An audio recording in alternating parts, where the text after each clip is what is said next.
그 당시 한 40년 전 그 당시만 하더라도요, 교회 나가면 좋은 사람 된다고 믿었어요. 원주민들에게 그들에게 기독교인 중에서도 좋은 사람이 있음을 삶으로 보여주는 것이 선교다라고 나는 생각을 하게 되었고, 그러니까 그리스도의 삶을, 하나님의 통치를 경험하는 삶을 살아가는 것을 보여주는 것 자체가 선교이다. 선교사가 하는 비즈니스가 실패하는 것 중에 하나가, 그 실패는 누구나 다예요. 실패했을 때 배움이 있냐 없냐에 따라 가지고 갈라져요. 배움이 있으려면요, 실패하게 되면 아파야 돼.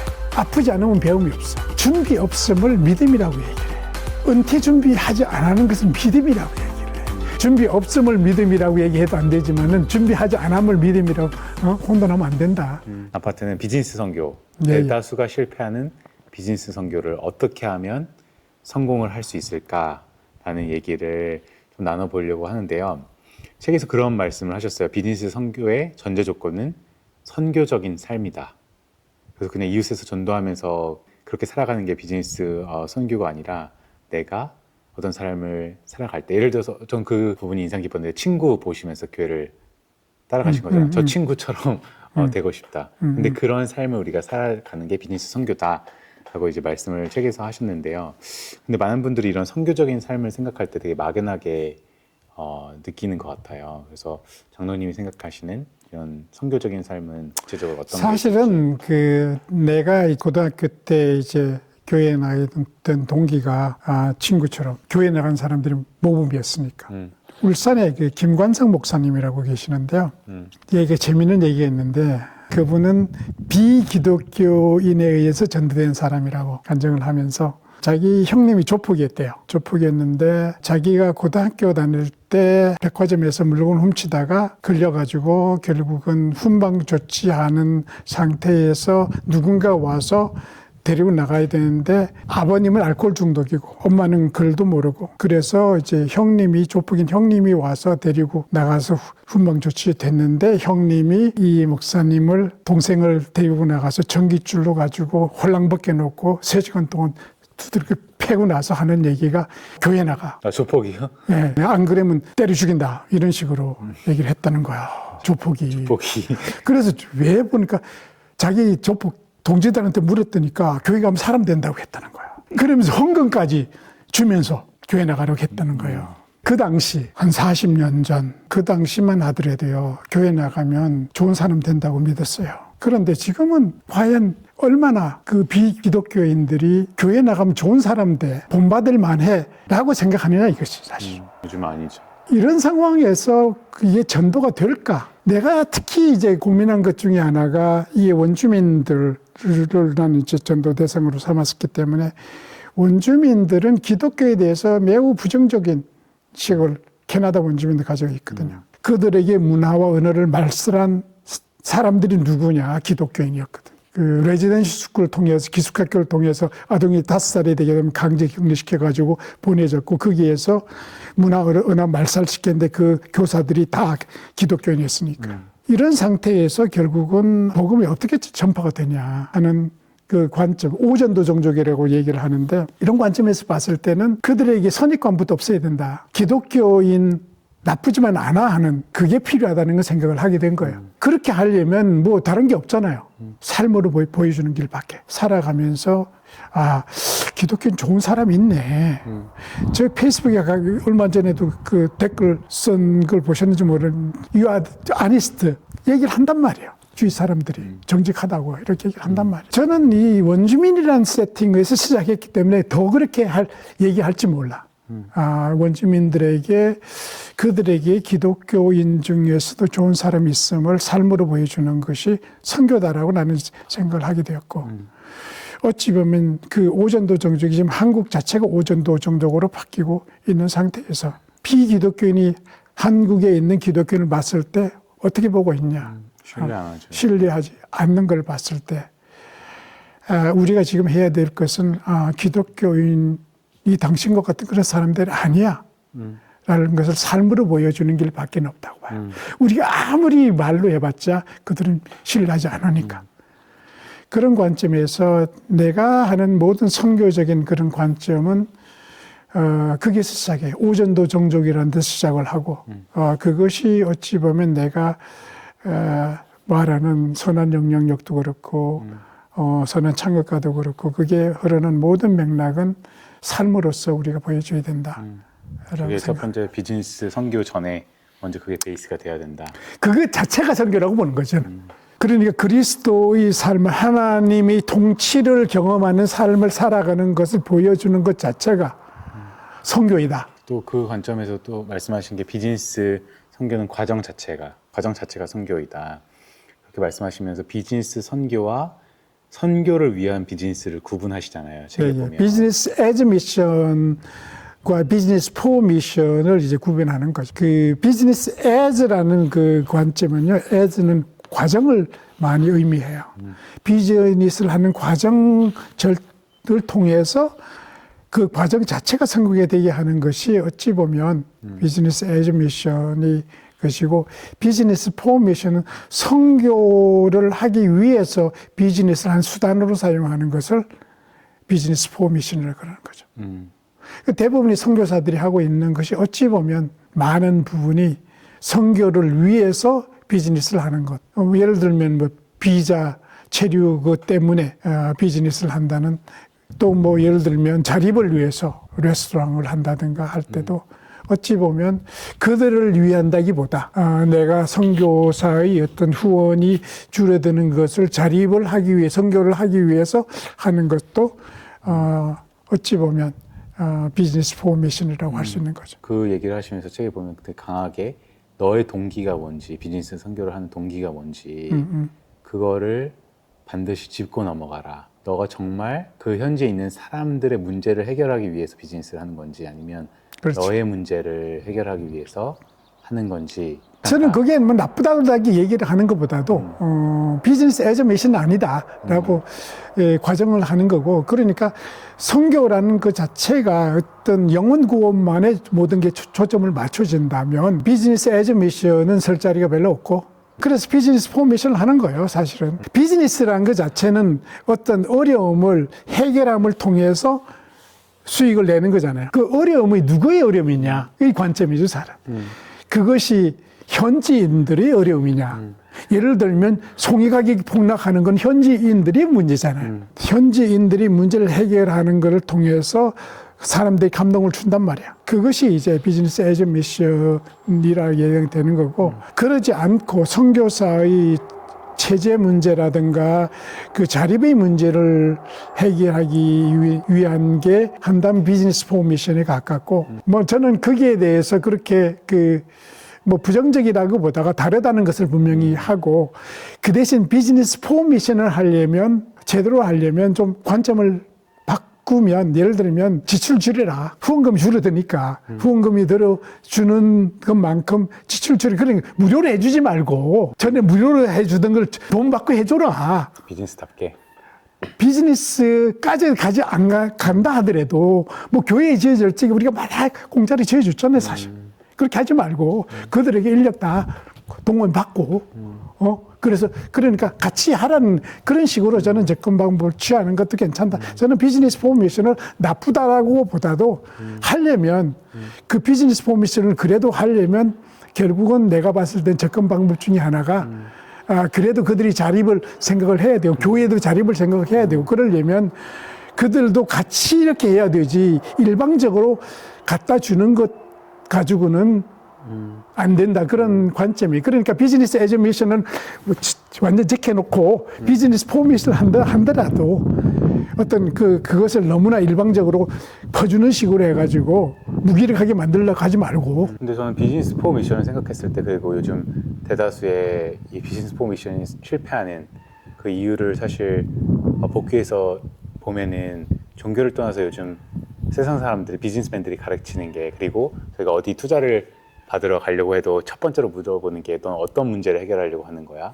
이 질문을 하잖아요. 그리고 문제를 해결하는 게 비즈니스다. 그리고 그 문제는 너의 문제가 아니라 세상에 있는 문제, 그리고 그 문제가 크면 클수록 너가 해결했을 때 그만큼 가치를 제공하는 거기 때문에 돈은 자연스럽게 따라온다. 이게 세상 그렇죠. 사람들이 사실 가르치는 거잖아요. 맞아요. 근데 비즈니스 포 미션은 그 관점에서 보면은 나의 문제를 해결하려고 하는 거기 때문에 사실 첫 단추부터 잘못 끼워지는 게 아닌가. 그래서 더 실패하는 게 아닌가라는 생각이 그런 들더라고요. 것도 있고, 그래서 저는 약간 그레이 예외도 있어요. 중간적인 예외도 있고, 사람마다 약간 에즈미션 문제가 왔다 갔다 하는 것도 있으니까 저는 내 주장이 옳다라고만 주장하고 싶지 않고, 그래도 그런 비즈니스 포미션을 하려면 그래도 자립을 염두에 두고 하는 게 바람직한 방법이고, 그렇다면 내가 그쪽에다 신경 쓰냐, 나는 그쪽에 신경 쓰고 싶지 않고 나는 정말로 이 선언영역이 하는 비즈니스 에즈 미션 쪽으로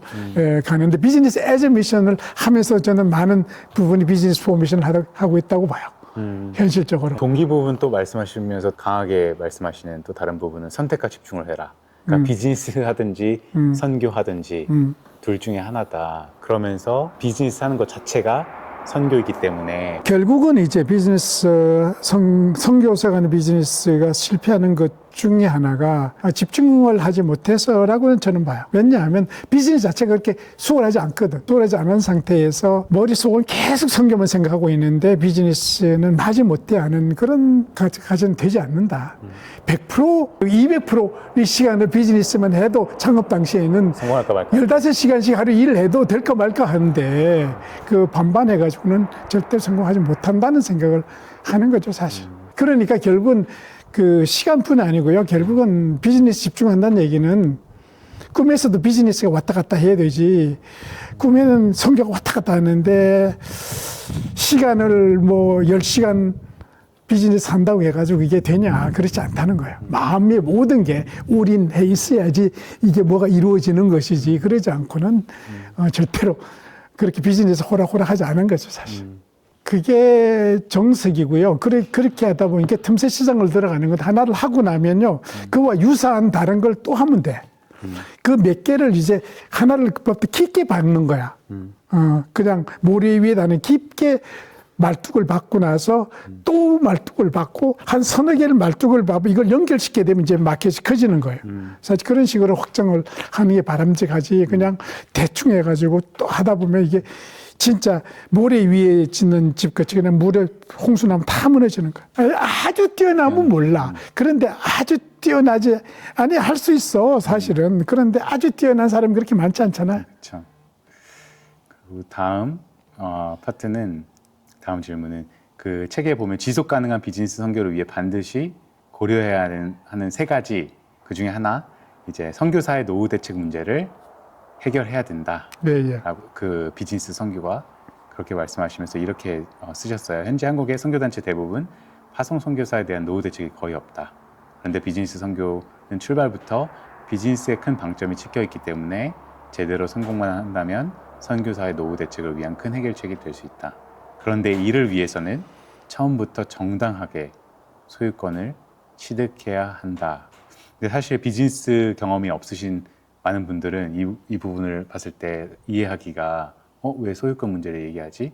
라고 하면서 이해하는 게 어려우실 것 같아요. 근데 동시에 노후 문제는 되게 큰 그렇죠. 크리티컬한 부분이잖아요. 선교사분들한테는. 그러니까 이제 선교지에서 뭐 땅이라든가 자선단체니 뭐 이렇게 해가지고 그 건물에 이런 걸 소유를 선교사들이 하잖아요. 그런데 나중에 그 선교사들이 은퇴 문제를 고민할 수밖에 없으니까 은퇴할 때 됐는데 결국은 은퇴 준비는 하나도 안 돼 있고 한국에서도 돌아갈 때도 없고 그러니까 그걸 가지고 이거 내 거야 이렇게 나오기 시작하는 거야. 그러니까 사람들은 야 그게 네 거야? 내가 후원해 줬지 이렇게 나오게 되다 보니까 오히려 나중에 갈등이 생기고 문제가 생기는데 소유권 문제잖아요. 그렇게 소유권을 떳떳하게 소유하게 되면 누가 뭐라 그래요. 비즈니스 선교도 그렇고 뭐 건물도 그렇고 선교 이런 것들이 어떤 정식적으로 소유권에 대해서 계약이 되고 서류화되고 해야 되지. 그러지 않고 하다 보니까 나중에 이제 큰 문제가 생기는 거예요, 사실. 그러니까 철저하게 사업 그 마인셋을 가지고 처음부터 세팅을 그렇죠. 해야 되는. 비즈니스를 한다면 철저하게 그런 마인셋을 가지고 그 오너십이 누구냐 이게 라고 얘기가 돼 있어야 되고 그것이 투자냐 융자냐 융자는 더 갚아야 할 돈이고 투자는 지분 주는 거예요. 그럼 지분 몇 프로 주는 건지 얘기를 했어야 되는데 그런 것도 하나도 없어. 그러니까 이게 나중에 성공하고 나면 이게 소유권 누구야? 이렇게 나오는 거죠. 근데 그 소유권을 가지기 위해서는 나도 내 걸 뭔가 투자를 해야 되잖아요. 그렇죠. 투자를 하든가 노력해가지고 뭘 봉급을 적게 안 가지고 해가지고 쌌든가. 그런 뭔가를 해야 되는 거지, 결국은. 그냥 후원금으로 가지고 다 먹고 살고 하면서 그래가지고 이거 내 거야 이렇게 얘기하면 그건 정직하지 않은 거죠. 근데 처음 저희 첫 파트에서 말씀하셨던 그 돈의 무게 얘기가 여기 적용이 될 것 같은데요. 내 거가 들어가야지 사람들이 사실 커미먼트를 갖잖아요. 네. 근데 내 거가 없으면 내 돈이 들어가지 않았기 때문에 지금 비즈니스 선교 외에도 일반 사업적으로도 수많은 문제가 생긴다. 그만큼 커미먼트를 가지지 않는다. 그렇죠. 말씀을 하셨는데 그럼 비즈니스 선교가 실패하는 큰 원인 중 하나도 거기에 있지 결국은 않을까. 그 실패는 누구나 다 해요. 실패했을 때 배움이 있냐 없냐에 따라 가지고 갈라져요. 배움이 있으려면요, 실패하게 되면 아파야 돼. 아프지 않으면 배움이 없어. 제가 손가락 잘 했는데 날 보고 아무리 조심하래도 아무 의미 없어.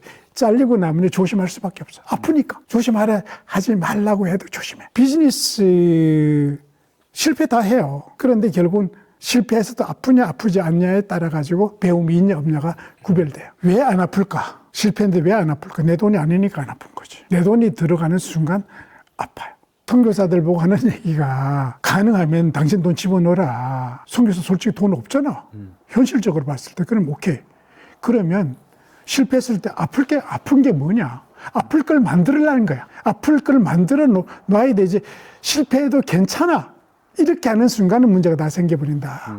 그러니까 나 어떤 선교사들이 나한테 좀 눈먼 돈 있는데 좀 소개시켜달라 그러길래 진짜 내가 아팠잖아요. 500만 불 날리는 그 아픔이 있는 사람한테 눈먼 돈 얘기하는 거 보고 나서 진짜 밉더라고. 그게 문제예요. 결국은 선교사들이 가장 큰 것은 그러면 자기 돈 없으면 아플 수 있는 걸 만들어내는. 너는 그러려면 이런 거예요. 예를 들면 계약서 쓰는 거야 해가지고 언제까지 갚겠다고 해. 정식으로. 나 이거 그냥 융자로 할게. 근데 돈 갚을게. 언제 갚을게. 이자율을 어떻게 갚을게. 그렇게 써놓으라는 거죠. 그렇게 해놓지 않으면 나중에 이게 그냥 눈먼 돈, 실패해도 되는 돈. 대학교 창업해가지고 많이 망하는 게 그렇잖아요. 아이디어만 가지고 창업해서 다 망하는 것들 그런 거잖아요.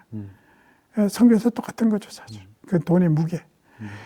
정말로 실패했을 때 아픈 걸 만들어 놔라. 그래서 그런 계약을 할 적에요. 이게 후원한 사람들이 그렇게 계약서 제작하기 참 애매하잖아요. 나는 선교사가 앞장서서 서류 갖다가 내밀고 사인하라고 줘야 된다는 거야, 오히려. 공짜로 돈을 준다 하더라도 갚겠다는 그런 게 있어야 되고 돈의 무게를 느껴야 되고 내가 선한 창업가 책에다가 융자 계약서 집어넣으려고 했는데 챗GPT 쓰니까 다 나오더라고. 그거 그냥 이름만 바꾸면 돼. 마음의 문제야. 마음이 있으면 얼마든지 할 수 있어. 그게 마음이 없어가지고 그런 거지. 나는 그렇게 하라는 거야. 그러니까 정 없으면 그렇게 하고 선교사 같은 경우는 그러죠. 돈 없는 거 알지. 그러면 후원금 중에서 모든 사람 것 같아 쓰면 안 되고 그중에 한두 사람 거한테 얘기해서 이 돈은 내가 비즈니스에 투자한다. 그리고 이런 식으로 내가 갚겠다. 이런 식으로 정식으로 해가지고 그 돈 가지고만 시작하라는 거예요. 나머지는 그냥 해가지고 선교한 데 쓰고. 말씀하신 처음부터 비즈니스답게 시작하고 그 비즈니스답게 해서 성공해서 그렇죠. 너의 네. 노후 대책도 그렇죠. 같이 노후 대책이 명확하게 누구도 시비 걸 수 없게 해야 된다는 거죠. 그러니까 사람들이 문제는요, 준비 없음을 믿음이라고 얘기를 해. 은퇴 준비하지 않는 것은 믿음이라고 얘기를 해. 나는 그거 믿음 아니다. 자기가 준비를 해야 되는 거지. 나는. 그리고 준비함을 믿음이 없다고 얘기해도 안 된다, 우리는. 준비 없음을 믿음이라고 얘기해도 안 되지만은 준비하지 않음을 믿음이라고 혼돈하면 안 된다. 준비를 해야 된다. 나는 그렇게 보는 거죠. 또 이런 비즈니스 선교 관련해서 얘기하시면서 큰 꿈을 꾸지 말아라. 아까도 꿈을 가면서 조정하신다고 말씀하셨는데 이렇게 말씀하셨어요. 하나님이 내게 원하시는 것은 내가 큰 꿈을 가지고 살아가는 것이 아니다. 하나님이 원하시는 것은 그분의 꿈을 나의 일상에서 살아가는 것이다. 그래서 내가 계획한 일이 맡긴다고 해서 거기서 멈추지 말아야 한다. 내가 계획하지 않았던 새로운 길을 하나님께서 보여주시면 그 길로 가면 된다. 그래서 어떻게 보면 이 큰 꿈을 꾸지 말아라 라는 것은 세상 사람, 세상 비즈니스맨이 말하는 거와는 좀 반대되는 거잖아요. 그래서 우리 크리스찬으로서는 특히 그리고 비즈니스 선교하는 사람으로서는 이 말을 어떻게 해석을 하면 좋을까요? 요셉 같은 경우 사람들이 큰 꿈을 꿨다 그러는데 일단 요셉은 큰 꿈 꾸지 않았어요. 하나님 꿈을 살아간 사람이지. 총리가 된 게 꿈이 아니었어. 어찌 보면. 살아가는 과정이었기 때문에 결국 꿈만 꾸지 말라는 거지. 아침에 일어나서 오늘 할 일이 확실하게 리스트가 나오지 않는다면 큰 꿈은 아무 의미가 없다. 어떤 작은 꿈이 모여서 큰 꿈을 이루는 거지. 그런 관점에서 꿈만 꾸지 말자는 거죠, 사실. 꿈만 꾸지 말고 현실성 있는 꿈을 목표로 하고 정말로 열심히 일을 하고 그리고 나면 그다음 그것을 봐야 된다. 그러면서 내가 그 얘기를 꿈 얘기하면서 저는 장거리 대륙횡단 얘기를 하거든요. 대륙횡단은 뉴저지에서 여기까지 오려면 하루에 12시간 해가지고 5일 걸리는데 장거리 운전의 그 비법은 아침에 일어나가 내일을 생각하지 않는 거예요. 오늘에만 집중하는 거예요. 아니 물론 플래닝 하죠. 첫날은 어디서 자고 내일은 어디서 자고 대충 플래닝을 하지만은 오늘 아침에 일어나가지고 내일부터 생각하면 피곤해져 버려. 그러니까 오늘에 집중하는 거. 꿈은 현실성이 있어야 되고 현실성은 내가 느껴져야 된다는 거죠. 느끼지 않은 꿈은 의미가 없다. 누가 그런 말을 했었거든요. 매크로 페이션스, 마이크로 스피드. 그래서 그렇죠. 거시적으로 큰 그림에서는 너의 꿈을 가지고 그 꿈은 하루아침에 이루어지는 게 아니니까 맞아요. 인내를 해야 돼. 근데 짧게 봤을 때 하루하루 말씀하시는데 하루하루 단위로 봤을 때는 스피드 있게 미친 듯이 살아가야 된다. 그 말을 들었던 적이 있는데 딱 말씀하신 거와 와닿는 것 같아요. 예. 그럼 저희가 그래서 한 거의 2시간, 1시간 40분 한 것 같은데요. 세 번째 파트. 이거는 두 번째 파트에서 비즈니스 선교에 대해서 나눴는데 세 번째는 선한 창업가가 되기 위해서 필요한 태도와 마인셋에 대해서 장로님의 생각을 인사이트를 들어보면 좋을 것 같습니다.